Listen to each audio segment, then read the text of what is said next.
महात्मा उपासक डॉक्टर सोहनराज तातेड़ पुनरुत्थान और आत्मविज्ञान के बाद अब ला रहे हैं सनातन सत्य, जैसी दृष्टि वैसी सृष्टि, कुदरत, कुदरती रचना एवं कुदरत के कानून से शाश्वत सुख की प्राप्ति।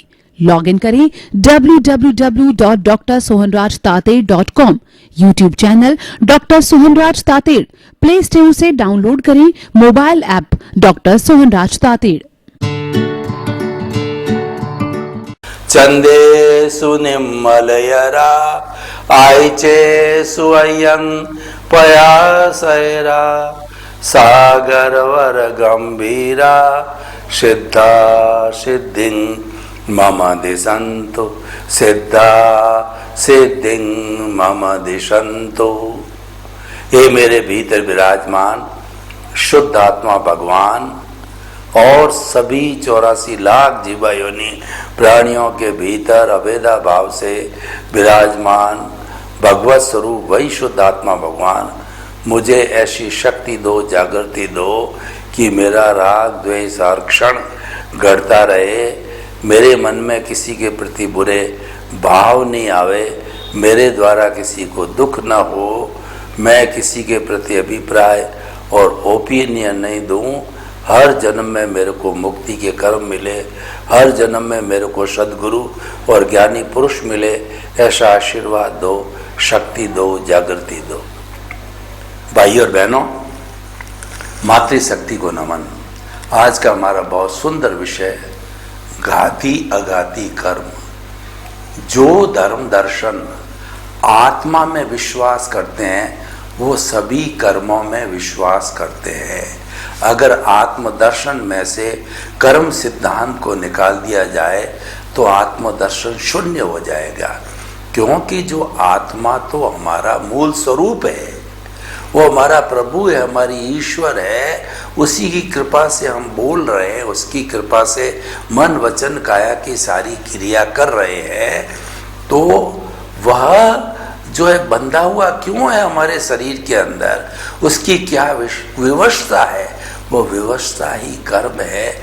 कर्मों ने ही इस प्रभु को हमारे शरीर में बांधे रखा है, शरीर की कारावास में बांधे रखा है।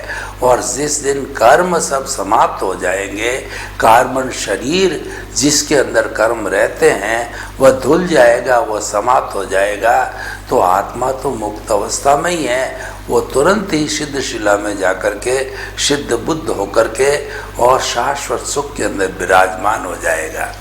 तो भाई और बहनों, ये कर्म का रोल हुआ है।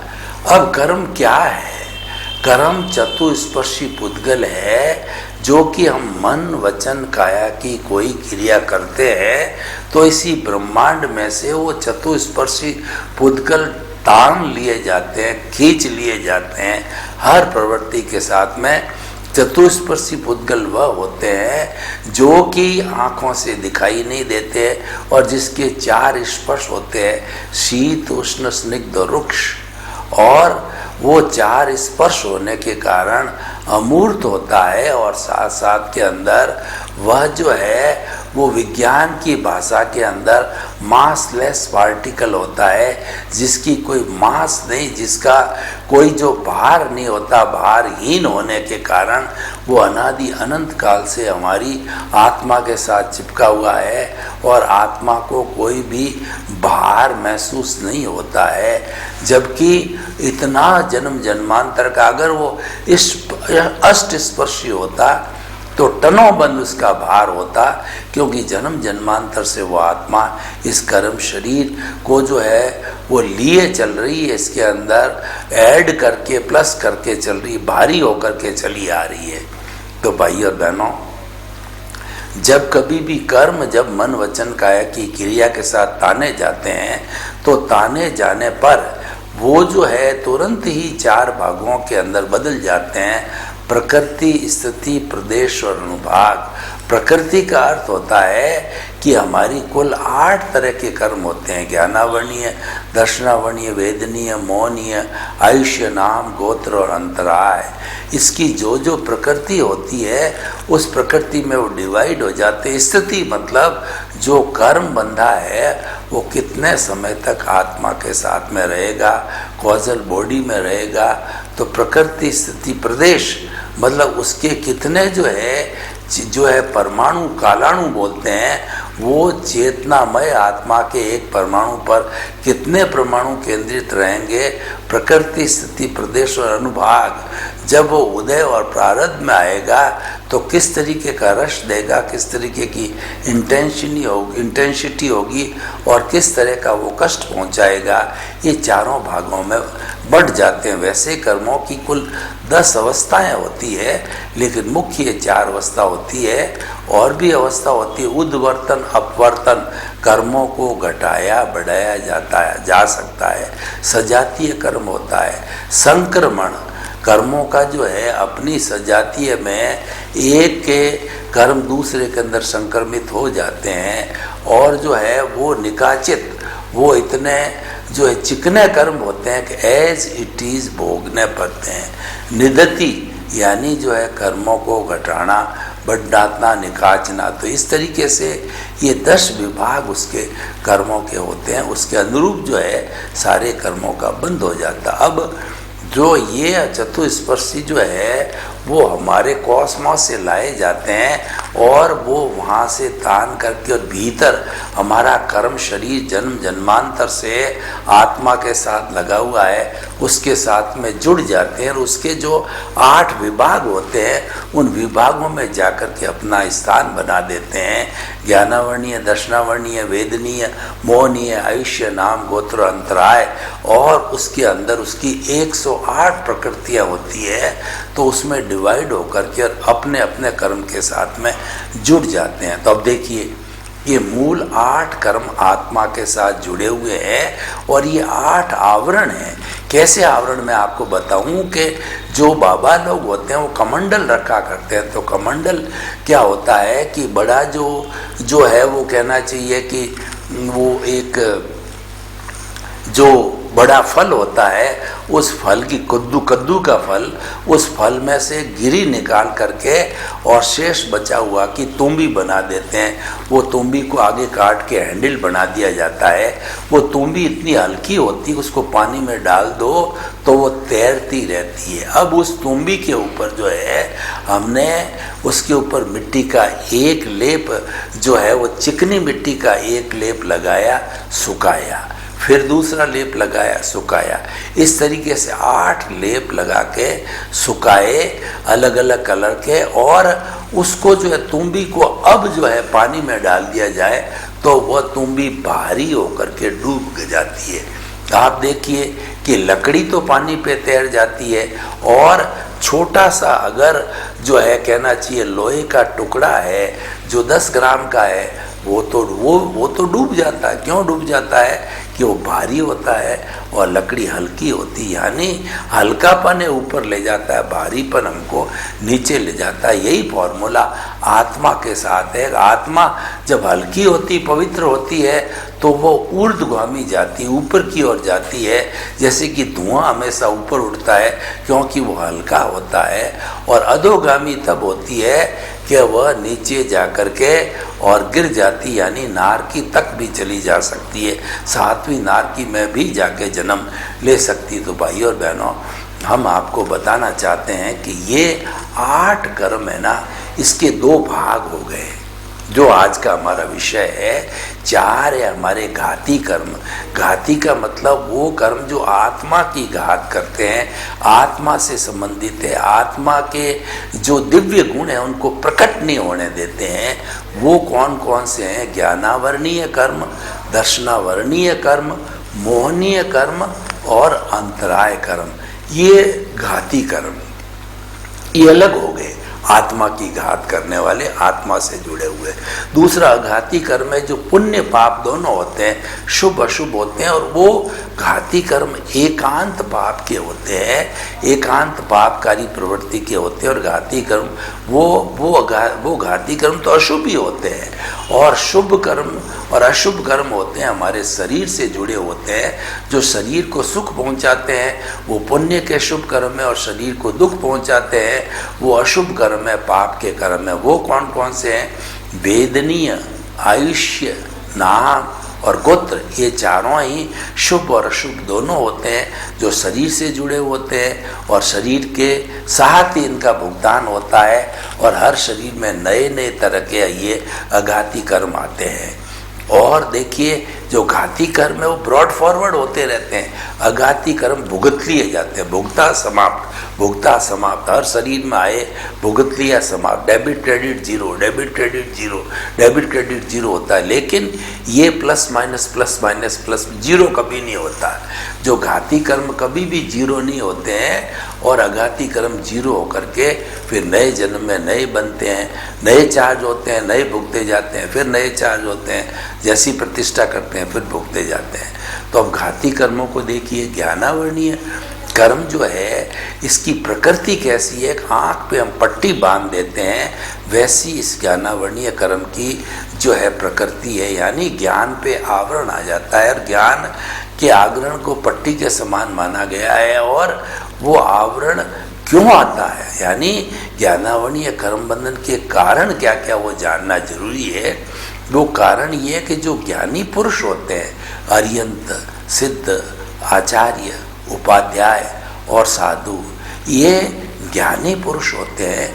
तो ज्ञानी पुरुष का तिरस्कार करना, उनकी इंसल्ट करना, उनकी अवहेलना करना, उनके प्रति मन में ईर्ष्या का या बुराई का भाव रखना, उनके प्रति नेगेटिव थॉट्स रखना, यानी ज्ञानी पुरुष का जितना भी हम तिरस्कार करते हैं, हमारे ज्ञानावर्णीय कर्म का बंधन होता है। और जो ज्ञान सामग्री है, कोई पुस्तकें ज्ञान की, आत्मज्ञान की बांट रहा है, वो आपने रुकवा दी, वो फड़वा दी, और जो बांटने नहीं दिया तो ज्ञान को बांटने में सत्संग हो रही है, उसको रुकवा दिया। तो और इस तरीके से ज्ञान के संबंधी कोई भी आदान प्रदान हो रहा है, उसको आपने रुकवा दिया, उसमें अवरोध पैदा किया। तो अवरोध का मतलब अंतराय डाला। तो ये अंतराय डालने से कर्म, अंतराय तीनों इसके साथ जुड़े हुए ही हैं, तो ज्ञानावर्णीय कर्म का बंद हो गया। अब आप चाहें कि ज्ञानावर्णीय कर्म मेरे को छोड़ के शुद्ध होना है, अच्छा बनना है, मेरे को इसकी सफाई करनी है, तो वो भी रास्ता है। क्योंकि जहाँ बंधन होता है वहाँ मुक्ति साथ में जुड़ी होती है, समस्या होती है तो समाधान साथ में होता ही है। ये दोनों आपस में विरोधी चीज़ें हमेशा एक साथ रहती है। इसलिए जैन दर्शन कहता है कि एक ही वस्तु में कई विरोधी चीज़ें, विरोधी धर्म एक साथ निवास करते हैं, एक साथ रहते हैं। तो भेद के अंदर अभेद छिपा होता है, समस्या में समाधान छिपा हुआ होता है। तो इस कर्म बंधन के अंदर कर्म मुक्ति का, जो कर्म छूटने का भी जो है विधान या कहना चाहिए उपाय छिपा रहता है। वो क्या है कि हम ज्ञानावर्णीय कर्म को काटना चाहते हैं, तो वही तरीका है जो हमारे ज्ञानी पुरुष है, अर्यंत है, सिद्ध है, आचार्य है, उपाध्याय, साधु है। इन ज्ञानी पुरुषों की हम सेवा करें, उनके प्रति नतमस्तक होवें, उनको हम वंदना करें, उनको जो है हम जो है उनका बहुमान करें, उनका गुणानुवाद करें, उनके प्रति किसी भी तरह का नकारात्मक भाव नहीं रखें, श्रद्धा का भाव रखें। तो वो ज्ञानी पुरुष के प्रति श्रद्धा, ज्ञान के प्रति श्रद्धा, और ज्ञान की जितने आदान प्रदान हो रहा है, पुस्तकें बांटी जा रही है, सत्संग हो रहा होता जा रहा है, कोई भी साधन हो, उन साधन को रोकना नहीं, अवरोध पैदा नहीं करना। यानी ज्ञान की जितनी हम आराधना करते जगते हैं, ज्ञानावर्णीय कर्म झड़ते जाते हैं और हमारा ज्ञान है वो उत्तरोत्तर प्रगति करता रहता है। हमारा ज्ञान का केंद्र श्रेष्ठ सार में हमको महसूस होने लगेगा कि हमारा ज्ञान बढ़ रहा है, ज्ञान बढ़ रहा है, ज्ञान काफ़ी बढ़ गया है, मैं आत्मज्ञान तक पहुंच रहा हूं, मैं शांति को पहुंच रहा हूं, मैं आनंद को प्राप्त हो रहा हूं और मैं अविनाशी बनता जा रहा हूं। तो भाई और बहनों, ये ज्ञानावर्णीय कर्म, और ज्ञानावर्णीय कर्म जो छूटता है, ये इसका जो क्षोभसम होता है, तो इसका जो है क्षोभसम होने से ये साफ होता रहता है और बनता है तो जुड़ता रहता है। यानी इसमें प्लस माइनस होकर के हर जन्म में ब्रॉड फॉरवर्ड होता है। संपूर्ण नष्ट कब होता है? जब हमारे को केवल ज्ञान हो जाता है, तब हमारा ज्ञानावर्णीय, दर्शनावर्णीय और मोहनीय तो वीतराग 12वें गुणस्थान में ही समाप्त हो जाता है। 13वें उस गुणस्थान में ज्ञानावर्णीय, दर्शनावर्णीय और अंतराय टूट जाते हैं और हम केवल ज्ञानी बन जाते हैं। जो 12वें और 13वें गुणस्थान के अंदर सिर्फ जो है अंतर्मुहूर्त का समय, यानी ये क्रिया करीब करीब जो है 7 होती है, अंतर्मुहूर्त मतलब अधिकतम 48 मिनट का समय।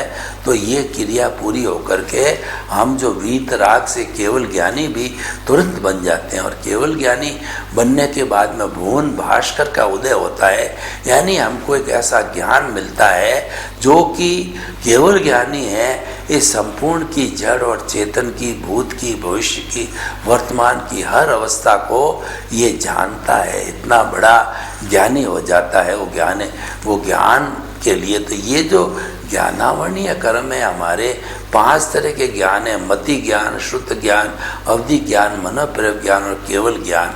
मति ज्ञान है जो है मन और बुद्धि पूर्वक होता है, और शुद्ध ज्ञान है वो जितनी हम सत्संग करते हैं, स्वाध्याय करते हैं और जितनी हम जो है वो लोगों को प्रेरणा देते हैं, ये शुद्ध ज्ञान है। आगम का अध्ययन करते हैं, यानी लोगों तक पहुंचने का साधन है, शुद्ध ज्ञान है। तो भलाई करने वाला ज्ञान शुद्ध ज्ञान है। बाकी के 5 ज्ञान को पाने वाला व्यक्ति एक तरह से स्वार्थी टाइप होता है, वो खुद के ही काम का होता है, लोगों के काम का होता है, वो शुद्ध ज्ञान है। मति ज्ञान, शुद्ध ज्ञान।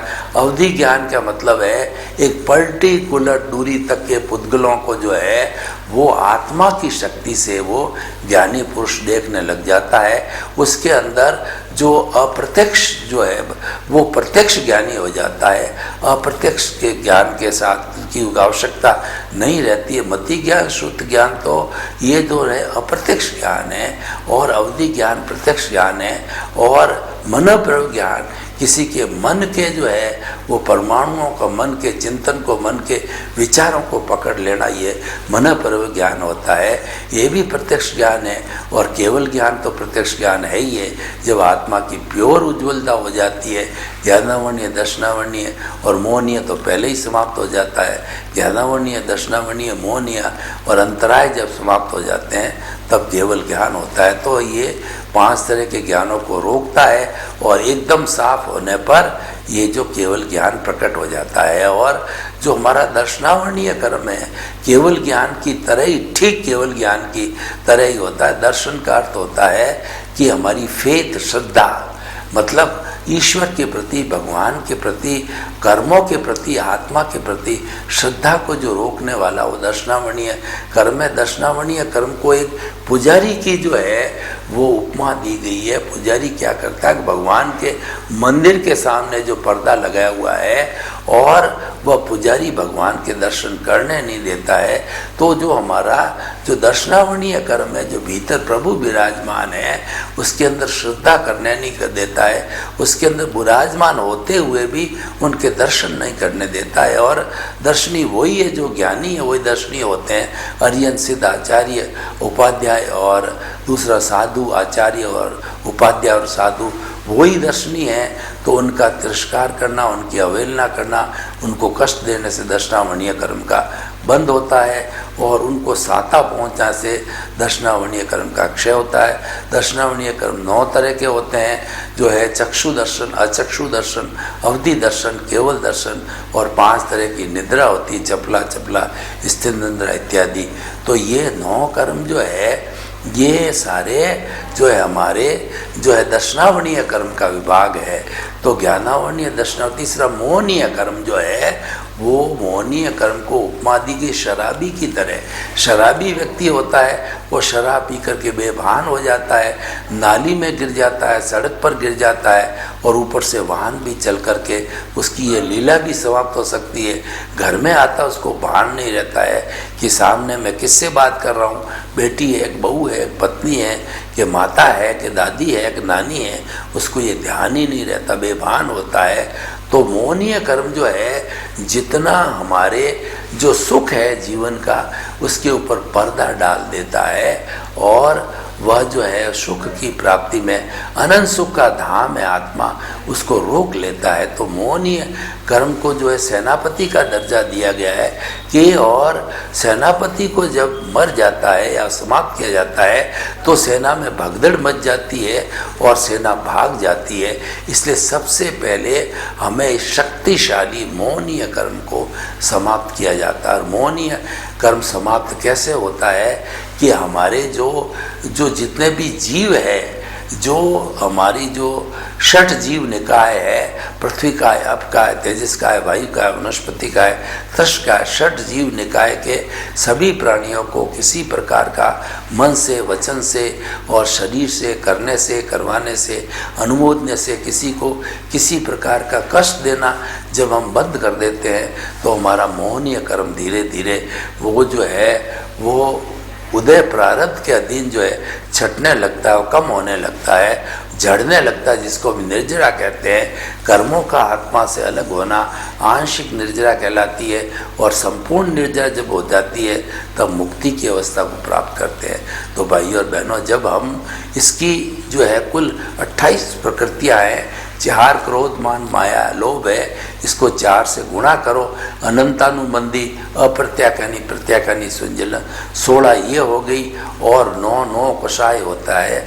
वो जो होता है 9 कषाय होते हैं, वो जो है अविरति प्रमाद कषाय योग, ऐसे 9 तत्व होते हैं। वो 9 जो है वो हमारे जो है अकषाय कहलाते हैं। तो 9 को भी जोड़ करके जो ये 16 9 25 और 3 जो है वो दर्शन मोहनीय, मिश्र मोहनीय, और जो है वो हमारा जो है दर्शन, ये तीनों मिला करके जो है मोहनीय। स्त्री से 28 प्रकृतियाँ होती है, तो इन 28 प्रकृतियों को जो है हम शुद्ध कर सकते हैं। तो हमारा ज्ञानावर्णीय, दर्शनावर्णीय, मोहनीय और ऐश्य मोहनीय और अंतराय कर्म। अंतराय कर्म तो जब ज्ञानावर्णीय का अंतराय होता है तब मिट जाती है, तो अंतराय कर्म टूट जाता है। अंतराय कर्म को जो है वो एक भंडारी या कैशियर की उपमा दी है कि हमारा चेक लगा हुआ है लेकिन कैशियर उपस्थित नहीं है, पैसा पास हुआ पड़ा है लेकिन कैशियर के अभाव के अंदर हम उसको ले नहीं सकते हैं।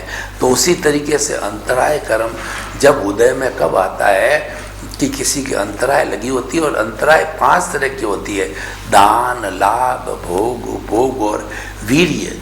तो हम जो कोई व्यक्ति आपस में दान दे रहे हैं, दान का प्रोजेक्ट कर रहे हैं, लगा रहे हैं, हम उसमें कोई भी रोक टोक लगा देते हैं तो हमारे दानांतराय लगती है। और दूसरा क्या है, भोगांतराय, जो हम चीज़ें भोगते हैं, किसी को भोगने में रोकते हैं, रोटी खाने में, पानी पीने में, कोई तरह सुख है तो उसमें सुख से वंचित करते हैं, तो भोगांतराय लगती है। और उपभोग, जैसे हमारा मकान है और कपड़े हैं, ज्वेलरी है, जो लंबे समय तक हम उपयोग में लेते हैं, वो उपभोग कहलाती है। और हम किसी को वंचित रखते हैं तो उपभोगांतराय कहलाती है। तो दान, लाभ, और लाभ से किसी को हम वंचित रखते हैं, किसी के लाभ का MOU बन रहा है, आपस में वार्तालाप हो रही है, हम रोड़ा अटका देते हैं, तो लाभांतराय। दान, लाभ, भोग, उपभोग और वीर्य मतलब शक्ति, जो हमारे हाथ पांव हिलने की शक्ति है, आत्मा की शक्ति को लब्धि वीर्य कहते हैं, और शरीर की शक्ति को कर्ण वीर्य कहते हैं। तो ये अंतराय लगी होती, जब हमारा शरीर कमज़ोर होता है, हम अच्छी तरह से बोल भी नहीं पाते हैं, हिल भी नहीं पाते हैं, चल भी नहीं पाते हैं, तो ये वीर्यांतराय कहलाती है। तो इस तरह से 5 अंतराय जो ये लगी रहती है, तो जब इनको हम तोड़ते हैं तो अंतराय कर्म टूट जाते हैं। और वैसे ज्ञानावर्णीय, दर्शनावर्णीय, मोहनीय जब तीनों टूट जाते हैं तो उनके साथ में लगी हुई अंतराय ऑटोमेटिकली टूट जाती, वो रहती भी बचती भी नहीं है। तो अंतराय तो एक तरीके से जुड़ी हुई है तीनों से, मुख्य है वो ज्ञानावर्णीय, दर्शनावर्णीय, मोहनीय कर्म है। इनके टूटते ही तो अंतराय अपने आप टूट जाती है। तो भाई और बहनों, ये सारा घाती कर्म है। और अघाती कर्म है तो हम थोड़ा विवेचन कर लेते हैं कि अघाती कर्म में हमारा एक वेदनीय कर्म होता है, वो साता वेदनीय, यानी हम जबान के ऊपर शहद लगी हुई चाकू को रखते हैं तो मीठा मीठा लगता है, वो हमारा साता वेदनीय है। लेकिन अगर हमने ध्यान नहीं दिया और उस चाकू से हमारी जीभ कट जावे तो असाता वेदनीय कहलाता है। तो असाता वेदनीय अशुभ होता है, साता वेदनीय शुभ होता है, इस तरीके के दिया गया है। और ये हमारे शरीर के द्वारा हम भोगते रहते हैं। कभी शरीर बीमार पड़ता है तो असाता वेदनीय, शरीर स्वस्थ रहता है उस वक्त साता वेदनीय होती है। और उसके बाद में आयुष्य कर्म होता है। 4 तरह का आयुष्य होता है, नरक गति, तिरंज गति, मनुष्य गति, देव गति। तो ये जैसे गति का बंद होता है आयुष्य का, जब नरक गति, तिर्यंज गति अशुभ मानी जाती है और देव गति और मनुष्य गति शुभ मानी जाती है। सबसे शुभ गति मनुष्य गति होती है, क्योंकि मुक्ति में मनुष्य ही जा सकता है और कोई दूसरा प्राणी नहीं जा सकता है। इसीलिए हमें भावना भानी चाहिए कि हर जन्म में हमको मनुष्य जन्म मिले और मुक्ति को जाना है तो सिमंदर स्वामी के चरणों में हमारा जन्म हो, ऐसी भावना भाते रहना चाहिए जिंदगी भर, ताकि अगला जन्म अगर वहाँ होता है ज्ञान प्राप्त करने के बाद में उसकी जो है प्रीति थी जागृति अनुभव करते करते हम भावना बातें रहेंगे कि हमको सिमंदर स्वामी के चरणों में जगह मिले, स्थान मिले, तो हम धीरे धीरे मुक्ति को जल्दी जा सकते हैं। वरना जो है हम घूमते घूमते बहुत लंबे समय बाद में मुक्ति को जाएंगे। तो हमारा ये जो है आयुष्य कर्म होता है। और उसके बाद में शुभ अशुभ दोनों आ गया, वेदनीय आयुष्य और तीसरा नाम कर्म। इसकी जो है आयुष्य की 2 प्रकृतियाँ होती है, शुभ और अशुभ, और वेदनीय की 2 होती है, साता वेदनीय, असाता वेदनीय।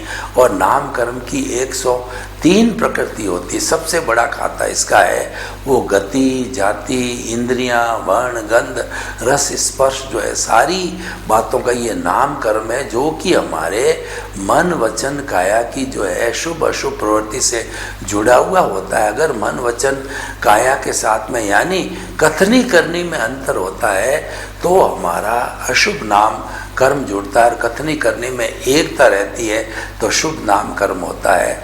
और नाम कर्म की उच्चतम शुभ अवस्था होती है कि वह जीव जो है वो केवल ज्ञानी यानी वो तीर्थंकर गोत्र का भी बंधन कर सकता है, इतनी उसकी शुभ प्रवृत्ति होती है, वो सबसे ऊंची अवस्था होती है।